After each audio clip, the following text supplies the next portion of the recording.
Pada tahun 1998, Bagas, seorang pemuda berusia 22 tahun dari desa Wonoasri, menolak meneruskan warisan ilmu hitam dari simbahnya Ki Sarwono, seorang dukun sakti yang terkenal dengan pesugihannya. Ki Sarwono yang sekarat berusaha mewariskan seluruh ilmu dan perjanjian gaibnya kepada Bagas. Tetapi pemuda itu menolak mentah-mentah. Namun setelah kematian Ki Sarwono, teror mulai menghantui Bagas. Ia sering mengalami mimpi buruk bertemu arwah kakeknya. Tubuhnya tiba-tiba penuh luka bakar misterius dan suara-suara gaib selalu membisikkan kutukan di telinganya. Warga desa mulai menjauhinya karena kejadian aneh yang selalu terjadi di sekitarnya, termasuk kematian mendadak orang-orang yang dekat dengannya. Dalam keputusasaan, Bagas mencari cara untuk memutuskan kutukan itu.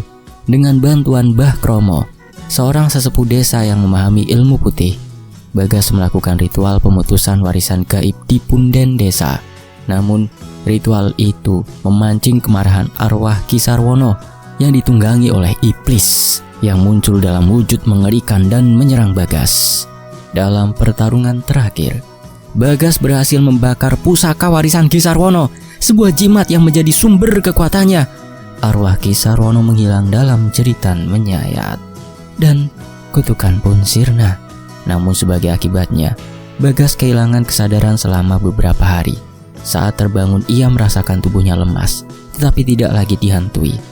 Ia memilih meninggalkan desa, memulai hidup baru di kota, membawa luka-luka masa lalunya sebagai pelajaran bahwa tidak semua warisan harus diterima, terutama yang berlumuran darah. Begitulah sinopsis dari kisah ini. Untuk selengkapnya, mari kita simak bersama di channel YouTube Fakta Sejarah. Ini dia selengkapnya, Darah Dukun Waris.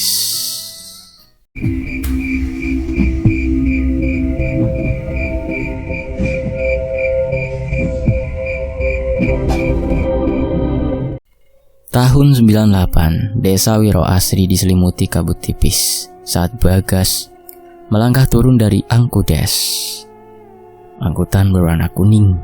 Langit mendung, seolah alam pun ikut muram menyambut kepulangannya. Rumah kakeknya, Ki Sarwono, berdiri di ujung desa, besar dan kokoh. Tetapi kesan angker begitu kental terasa. Bagas menghela nafas panjang. Sudah bertahun-tahun ia meninggalkan desa ini untuk berkuliah di kota, berharap bisa hidup normal, jauh dari klinik, bayang-bayang dunia mistik yang menyelimuti keluarganya. Namun ibunya mengabarkan bahwa Ki Sarwono sedang sekarat dan ingin menemuinya untuk terakhir kali. Setibanya di rumah, ia disambut oleh aroma dupa kemenyan yang menyengat. Lampu-lampu redup berkelap-kelip. Bayangan pepohonan di luar menari di dinding kayu rumah itu. Suara batuk parau terdengar dari dalam kamar utama. Bagas melangkah masuk dengan hati-hati. Di atas ranjang tua yang berlapis kain putih, Ki Sarwono terbaring lemah. Tubuhnya kurus, matanya cekung, tetapi masih menyimpan sinar tajam. Tangannya yang dipenuhi kerutan terangkat pelan, memanggil Bagas untuk mendekat. "Cucuku, akhirnya kau pulang." Suara Ki Sarwono serak dan bergetar. Bagas menelan ludah, mendekati ranjang dengan ragu. "Eyang, aku pulang karena ibu memintaku. Apa yang ingin Eyang katakan?" Ki Sarwono tersenyum tipis, tetapi ada sesuatu yang mengusik di balik senyum itu. "Kau sudah tahu kan siapa aku? Aku bukan sekedar orang tua biasa di desa ini." Bagas mengangguk pelan. Ia tahu betul. Sejak kecil ia sering melihat orang-orang datang ke rumah ini dengan berbagai keluhan.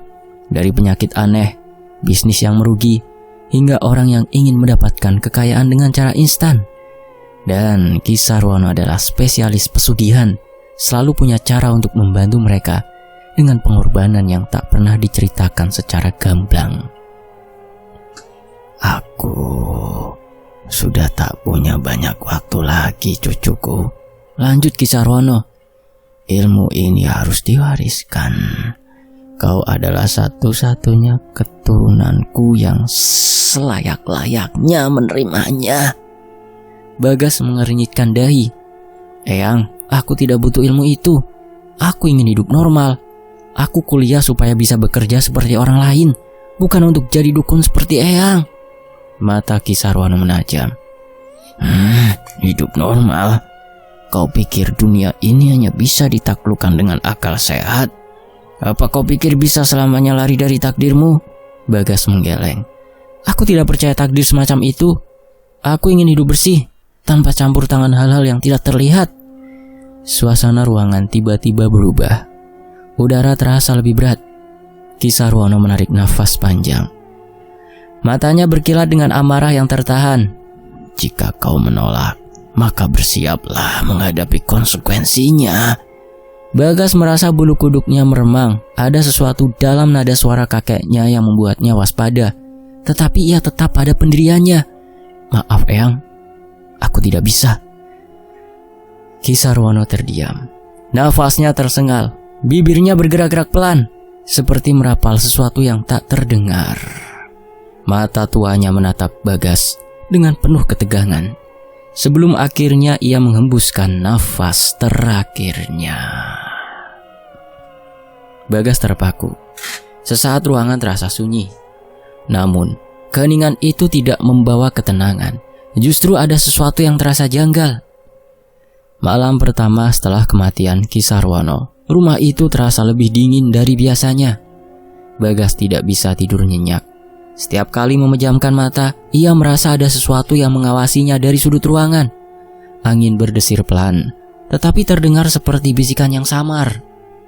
Pagi harinya, kabar kematian Ki Sarwono menyebar ke seluruh desa. Warga datang untuk melayat. Tetapi, tidak ada yang berani berlama-lama. Mereka berbisik-bisik, menghindari menatap rumah itu terlalu lama. Ia meninggal tanpa mewariskan ilmunya, kata seorang lelaki tua kepada kawannya. Ini pasti arwahnya tidak akan tenang. Bagas mendengar itu, tetapi ia tidak peduli. Ia hanya ingin menyelesaikan urusan pemakaman dan segera kembali ke kota. Namun perasaan tidak nyaman terus menghantuinya. Malam kedua, ia kembali merasakan kehadiran yang tak kasat mata. Kali ini lebih nyata. Saat ia mencoba tidur, suara berbisik terdengar lebih jelas. Bagas. Bagas terbangun dengan jantung berdegup kencang. Ia melihat sekeliling, tetapi tidak ada siapa-siapa. Ketika ia menoleh ke jendela, ia melihat sesuatu yang membuat darahnya membeku. Bayangan seseorang berdiri di luar, menatapnya dengan mata kosong. Bayangan itu mirip dengan Ki Sarwono. Malam itu suasana di rumah peninggalan Ki Sarwono semakin menyesakkan. Bagas mencoba meyakinkan dirinya bahwa semua yang ia alami hanyalah efek dari kelelahan dan sugesti. Namun semakin ia menepis perasaan itu, semakin nyata gangguan yang ia rasakan. Angin malam berembus melalui celah jendela kayu, menimbulkan suara berderit yang menyerupai bisikan. Lampu minyak yang menerangi ruang tengah berkedip-kedip, seakan ada sesuatu yang mengusiknya. Bagas duduk di kursi panjang, mencoba membaca buku untuk mengalihkan pikirannya.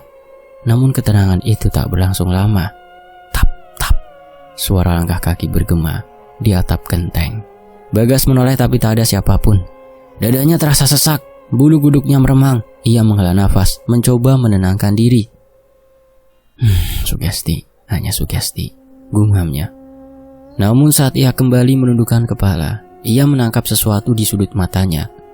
Bayangan hitam bergerak di pojok ruangan, nyaris seperti seseorang yang mengintainya dari kegelapan. Bagas menelan ludah. Kali ini ia yakin itu bukan imajinasinya. Ia bangkit dan melangkah ke arah sudut ruangan dengan hati-hati. Saat ia semakin dekat, bayangan itu menghilang seolah menembus dinding. Dan tiba-tiba, priak! Rak kayu di belakangnya roboh sendiri, menjatuhkan beberapa barang ke lantai. Bagas tersentak mundur. Ia berusaha mencari penjelasan logis, tetapi udara di sekitarnya semakin dingin. Suara bisikan samar terdengar di telinganya, seperti seseorang tengah menyebut namanya dengan nada parau. Ia terhuyung ke belakang, tubuhnya berkeringat dingin. Tidak, ini hanya permainan pikiranku, katanya lirih berusaha menenangkan diri. Malam semakin larut, tetapi ketakutan di dalam dirinya semakin menjadi. Dengan sisa keberanian yang ia punya, Bagas memutuskan masuk ke kamar dan mencoba tidur. Namun saat ia memejamkan mata, mimpi buruk pun datang. Dalam mimpinya, Bagas berada di sebuah hutan gelap. Di depannya sosok Ki Sarwono berdiri dengan tatapan tajam. Tubuhnya lebih kurus dari terakhir kali Bagas melihatnya, dan matanya berwarna hitam pekat. "Kau menolak warisan ini, Bagas?" Suara Ki Sarwono terdengar parau menggema di antara pepohonan. Bagas merasa tubuhnya berat, seperti ditarik oleh sesuatu yang tak terlihat. "Aku tidak butuh ilmu itu, Eyang. Aku mohon maaf," jawabnya meski tenggorokannya terasa kering. Ki Sarwono tersenyum samar. Tetapi senyum itu justru mengirimkan hawa dingin yang menelusup ke dalam tulang Bagas. "Kau kira bisa lari dari ini, cucuku? Jika kau tak menerima, kau harus menanggung akibatnya." Tiba-tiba tangan Ki Sarwono mencengkram bahu Bagas erat. Panas seperti bara api menjalar ke seluruh tubuhnya, membuatnya ingin berteriak, tetapi suara tak bisa keluar. Bagas terbangun dengan nafas tersengal. Keringat dingin membasahi tubuhnya. Ia merasa nyeri di bahunya, lalu menoleh ke arah cermin di sisi kamar. Matanya membelalak. Ada luka lebam merah di bahunya, tepat di tempat Ki Sarwono mencengkeramnya dalam mimpi. Ia meraba luka itu dengan tangan gemetar. Ini tidak mungkin. Namun sebelum ia bisa berpikir lebih jauh, sesuatu yang mengerikan terjadi. Dari luar jendela terdengar suara sesuatu jatuh dengan keras. Bagas menoleh ke arah jendela dengan jantung berdegup kencang. Ia berjalan pelan, mengintip keluar. Seketika nafasnya tercekat. Di halaman rumah, seekor burung gagak tergeletak mati. Darah merembes dari paruhnya. Burung itu menatap ke arah jendela kamar dengan mata terbuka lebar, seolah masih bisa hidup meski nyawanya telah melayang. Bagas mundur dengan nafas memburu. Ia merasa tubuhnya semakin lemas. Pikirannya kacau. Ia harus mencari jawaban. Pagi harinya Bagas mendatangi rumah Mbah Kromo, seorang sesepuh desa yang dikenal memiliki pemahaman mendalam tentang ilmu gaib. Rumahnya kecil dan sederhana, tetapi dipenuhi dengan bau dupa yang menenangkan. Mbah Kromo, pria sepuh berambut putih dengan sorot mata penuh kebijaksanaan, menatap Bagas lama sebelum akhirnya berkata, "Aku sudah menunggumu."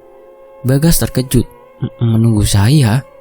Mbah Kromo mengangguk, lalu menyuruhnya duduk. "Kau mengalami gangguan dari leluhurmu, bukan?"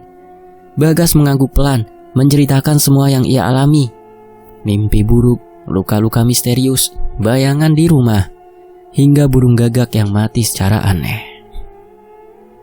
Mbah Kromo menghela nafas panjang. Ki Sarwono tidak bisa pergi begitu saja. Ilmunya adalah bagian dari dirinya.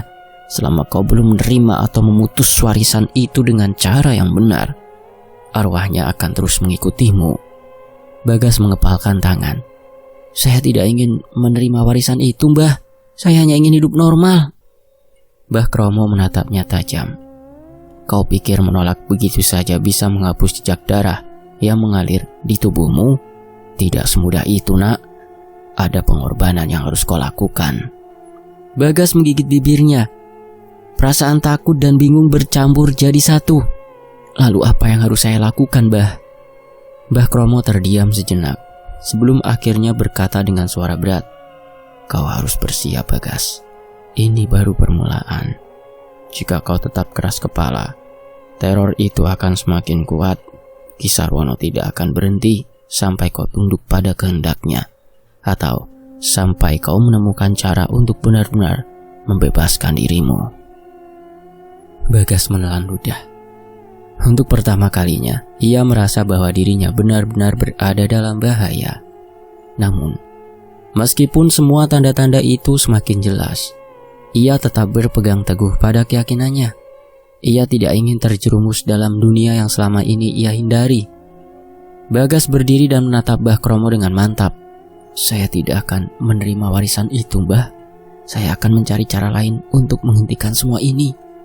Mbah Kromo menatapnya dalam-dalam, lalu menghela nafas. "Semoga kau kuat, Nak, karena semakin kau menolak, semakin besar pengorbanan yang harus kau lakukan." Bagas meninggalkan rumah Mbah Kromo dengan perasaan tak menentu. Ia tidak tahu apa yang akan terjadi selanjutnya. Tetapi satu hal yang pasti, teror itu belum berakhir. Bahkan mungkin semuanya baru saja dimulai.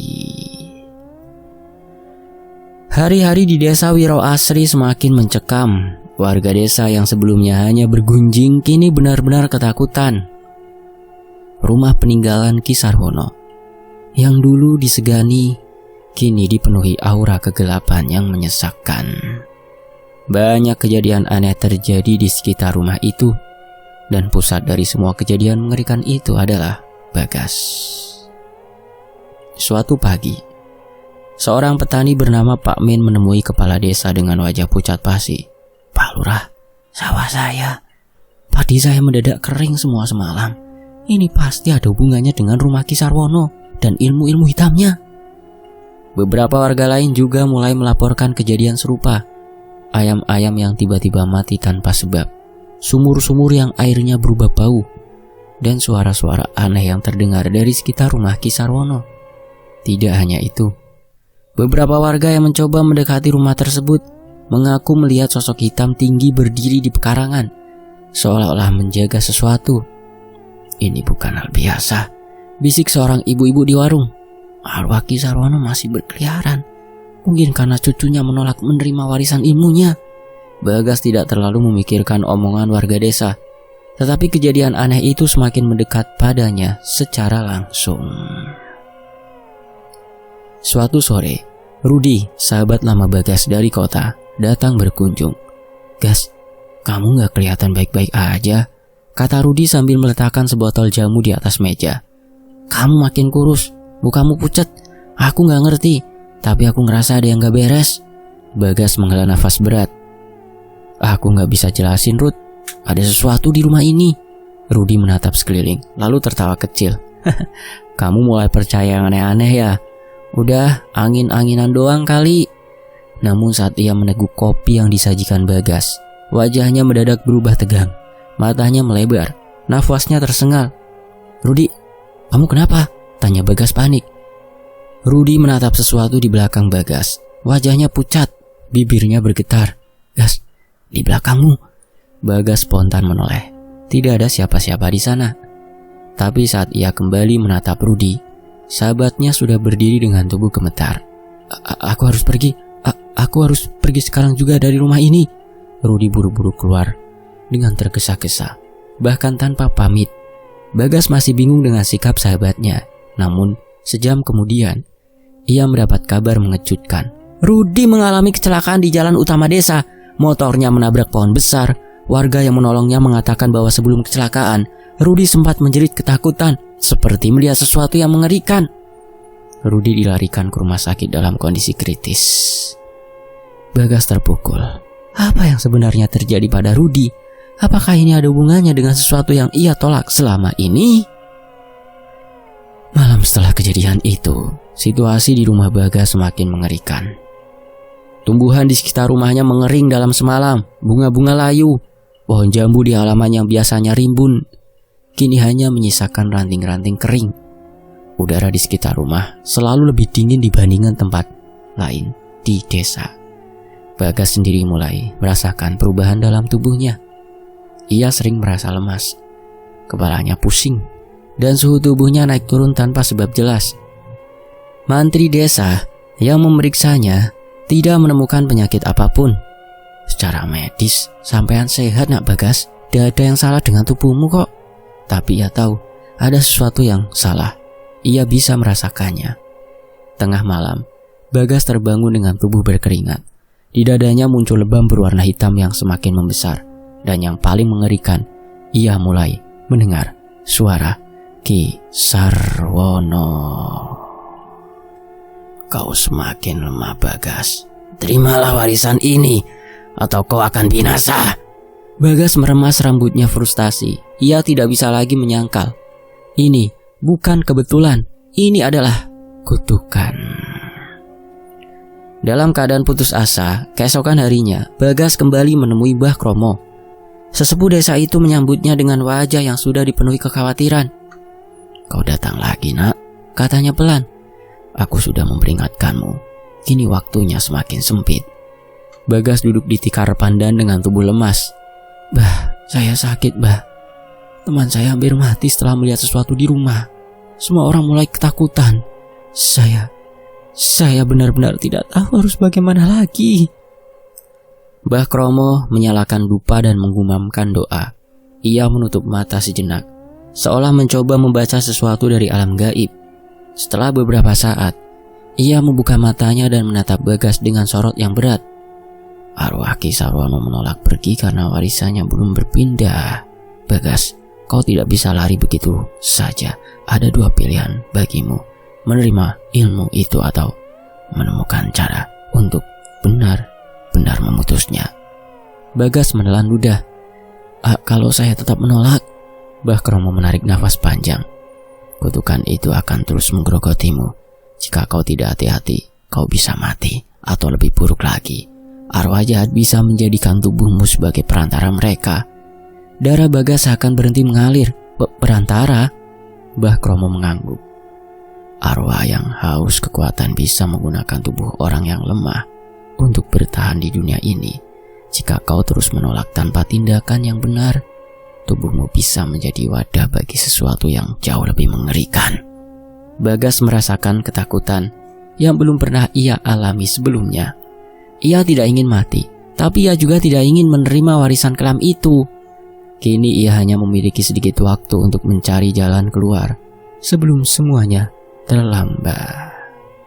Langit sore di desa Wiro Asri tampak kelabu, seolah menandakan bahwa sesuatu yang buruk akan segera terjadi.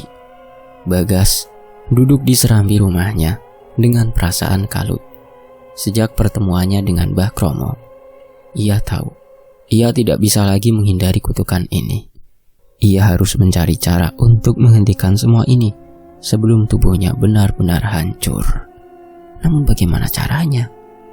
Satu-satunya jalan adalah menggali lebih dalam tentang kehidupan kakeknya, Ki Sarwono. Bagas harus mencari tahu apa yang sebenarnya dilakukan kakeknya hingga arwahnya enggan pergi. Dengan langkah ragu, Bagas mulai menyusuri setiap sudut rumah tua itu. Sejak kecil, ia jarang diizinkan masuk ke kamar pribadi Ki Sarwono. Tapi sekarang, ia tidak punya pilihan lain. Saat membuka pintu kamar itu, aroma menyan menyengat hidungnya. Ruangan itu gelap dan pengap, seolah telah lama ditinggalkan. Di dalamnya ada sebuah meja kayu besar dengan berbagai benda aneh. Mangkuk tanah liat berisi sisa darah yang sudah mengering. Patung-patung kecil dengan mata kosong dan kain kafan yang tersimpan di dalam botol. Bagas menelan ludah. Ia tahu kakeknya seorang dukun sakti, tapi ia tidak menyangka sedalam ini. Perhatiannya tertuju pada sebuah lemari tua di pojok ruangan. Tangannya bergetar saat menarik pintunya yang berdebu. Di dalamnya, ia menemukan sebuah kotak kayu tua yang tertutup rapat. Kotak itu berukir simbol-simbol aneh yang tidak ia kenali. Bagas membuka kotak itu dengan hati-hati. Di dalamnya, ia menemukan beberapa benda mengerikan. Jimat-jimat dengan tulisan kuno, sesajen kering, dan sebuah kitab lusuh berisi mantra-mantra hitam. Bagas membuka halaman pertama kitab terlarang itu. Tulisan di dalamnya ditulis dengan aksara Jawa kuno, tetapi ia masih bisa memahami beberapa kata. Ilmu ini diwariskan dari leluhur kepada pewarisnya. Jika tidak, maka arwah leluhur akan menuntut haknya. Tidak ada jalan keluar tanpa pengorbanan. Dada Bagas berdebar kencang. Ia terus membalik halaman demi halaman, membaca berbagai mantra pemanggil ruh, perjanjian dengan makhluk gaib, dan ritual-ritual pesugihan yang menuntut tumbal. Saat itu juga, udara di dalam kamar terasa semakin panas. Keringat mulai mengalir di pelipisnya. Kemudian ia mendengar suara bisikan mengerikan di telinganya. Kau tidak bisa lari, Bagas. Bagas tersentak, menoleh ke kanan dan kiri, tetapi tidak ada siapa-siapa. Namun, suara itu terus berulang, seolah seseorang berdiri tepat di belakangnya dan berbisik langsung ke telinganya. Ia buru-buru menutup kitab itu dan memasukkannya kembali ke dalam kotak. Tapi, sudah terlambat. Suasana rumah menjadi semakin kelam. Cahaya di lampu temaram berkelip-kelip. Bayangan di dinding seolah bergerak sendiri. Bagas sadar ia telah membangunkan sesuatu. Setelah mengatur nafasnya yang tersengal, Bagas kembali ke dalam kamar Ki Sarwono dan mencari petunjuk lain. Di bawah tumpukan kain hitam di meja, ia menemukan sebuah buku catatan tua milik kakeknya. Halaman-halaman awal berisi mantra-mantra dan pengalaman spiritual Kisarwono. Namun semakin ke belakang, isinya mulai berubah menyeramkan. Salah satu catatan terakhir membuat Bagas merinding. Ilmu ini bukan sekedar anugerah, tapi juga kutukan. Setiap dukun waris harus memastikan ada penerus sebelum ia mati. Jika tidak, maka jiwa dan raganya akan terperangkap di dunia ini. Aku harus memastikan Bagas menerimanya. Jika tidak, aku tidak bisa pergi dengan tenang. Dada Bagas terasa sesak. Jadi ini alasan Kisarwono tidak bisa pergi. Ia tidak hanya meninggalkan warisan ilmu hitam, tapi juga sebuah perjanjian terkutuk yang tidak bisa diputus begitu saja. Bagas mengepalkan tangannya. Aku tidak akan menerimanya. Tidak peduli berapa harga yang harus aku bayar. Namun, harga yang harus dibayarnya ternyata jauh lebih berat dari yang ia bayangkan. Dengan buku catatan itu, Bagas kembali menemui Mbah Kromo. Orang tua itu menghela nafas berat setelah membaca catatan Kisarwono. Ini lebih buruk dari yang kuduga. Apa yang harus saya lakukan, Mbah? Saya tidak bisa menerima warisan ini. Mbah Kromo berpikir sejenak. Ada satu cara. Kita bisa mencoba melakukan ritual untuk menenangkan arwah Kisarwono agar ia bisa pergi dengan damai. Bagas tidak punya pilihan lain. Malam itu juga mereka mempersiapkan ritual sederhana di rumah Kisarwono. Mbah Kromo menyalakan dupa dan mulai membacakan doa-doa khusus. Bagas duduk bersila di depannya dengan tangan gemetar. Namun ketika ritual baru saja dimulai, angin kencang tiba-tiba bertiup masuk ke dalam rumah. Api dari lilin di sekeliling mereka berkobar tinggi, lalu mati seketika. Suara derit kayu terdengar dari segala penjuru rumah, seperti ada sesuatu yang bergerak di dalamnya. Dan kemudian, sosok Kisarwono muncul. Tapi ia bukan lagi Kisarwono yang Bagas kenal. Tubuhnya membusuk, kulitnya menghitam seperti arang, dan matanya hitam pekat tanpa bola mata. Dengan suara parau yang dalam, ia berbisik, "Bagas, kau telah mengecewakanku." Sebelum Bagas bisa bereaksi, sosok itu menerjangnya dengan amarah. Bagas berlari sekencang mungkin keluar dari rumah kakeknya. Nafasnya memburu, dadanya sesak. Namun meski ia sudah jauh dari rumah itu, kutukan Kisarwono tetap mengikutinya. Di sepanjang perjalanan pulang, ia mendengar suara-suara aneh di telinganya. Bisikan diri yang menggumamkan mantra dalam bahasa yang tidak ia mengerti. Setiap kali ia menoleh, bayangan hitam selalu tampak di sudut matanya. Sesampainya di rumah, kejadian mengerikan semakin menjadi-jadi. Saat malam semakin larut, Bagas mulai mencium bau busuk yang menusuk hidung, seperti daging yang membusuk bercampur dengan darah basi. Ia mencari sumbernya, tapi tidak menemukan apapun. Tiba-tiba darah mengalir dari dinding rumahnya, merembes perlahan seperti sesuatu yang merayap dari dalam. Bagas terperanjat. Ia mengusap darah itu dengan tangannya, berharap ini hanya ilusi. Namun saat menyentuhnya, cairan itu terasa lengket dan hangat, nyata. Telinganya menangkap suara tangisan dari dalam rumah. Bukan suara manusia biasa. Tangisan itu lirih, terisak pelan, tetapi terdengar dari segala arah, seakan-akan dinding rumahnya sendiri menangis. Bagas mundur, jantungnya berdetak kencang. Ia merasa tubuhnya semakin lemah. Kutukan ini benar-benar sedang merenggut hidupnya, perlahan-lahan. "Cukup!" Bagas menggertakkan giginya. Ia tidak bisa terus bersembunyi dan membiarkan kengerian ini menguasainya. Ritual berikutnya, malam tiba. Langit gelap pekat tanpa bintang, seolah alam pun tahu bahwa sesuatu yang buruk akan terjadi. Bagas berdiri di tengah punden. Lilin-lilin kecil menyala mengitari tempat itu. Mbah Kromo duduk di sampingnya, mulai merapal mantra dengan suara berat. Suara angin berdesir semakin kencang, daun-daun berjatuhan, dan udara tiba-tiba menjadi sangat dingin. Lalu, tanah di sekitar mereka mulai bergetar. Dari dalam bayangan pepohonan, sosok Kisarwono muncul. Namun kali ini wujudnya lebih menyeramkan dari sebelumnya. Kulitnya sepenuhnya membusuk, matanya tetap hitam pekat tanpa bola mata, pakaiannya compang-camping, dan dari mulutnya menetes cairan hitam pekat. Bagas menelan ludah. Ia tahu ini bukan lagi kakeknya. Ini adalah arwah penunggang yang penuh dengan kemarahan dan dendam. Bagas, suara Paro Kisarwono terdengar. Kau tidak bisa melawanku. Warisan ini sudah menjadi bagian dari darahmu. Bagas tetap berdiri tegak. Aku tidak akan menerimanya. Aku ingin hidup normal. Pergilah.